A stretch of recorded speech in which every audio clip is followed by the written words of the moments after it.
Sunday special எங்கள் மாமாவோடைய சமையல் தான். பீஃப் தான் எடுத்துகிட்டு வந்தாங்க. அதுவும் இந்த பீஃபுக்குள்ளே ஈரல் எடுத்துகிட்டு வந்து அப்படியே உங்களுக்கு பெரட்டி தரேன்னு சொன்னாங்க. 2 இறைச்சியும் அப்படியே தனித்தனியாக அவிய போட்டு எடுத்துக்கிட்டு, நான் அப்போ தான் இன்னொரு அடுப்பு ஃப்ரீயாச்சா உடனே மட்டனை நான் வைக்கிறேன்னு சொல்லிட்டு, ஏன்னா மட்டன் வந்து ஒரு 1/2 கிலோ போல் எடுத்துகிட்டு வந்தாங்க.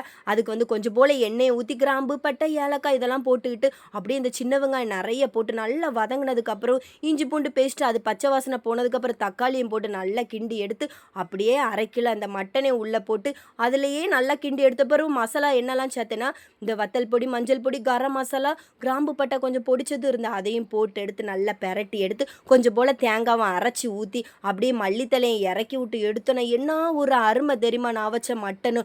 அதை எங்கள் மாமா கேட்டாங்க, நீ வச்சது நல்லா இருக்கா, நான் வச்சது நல்லா இருக்கான்னு. ஆனால் எல்லாரும் சாப்பிட்டு பார்த்துட்டு எங்கள் மாமா வச்சதான் நல்லா இருக்குன்னு சொன்னாங்க. ஏன்னா மாமா வந்து அவ்வளோ ஸ்பைஸியாக வைப்பாங்க.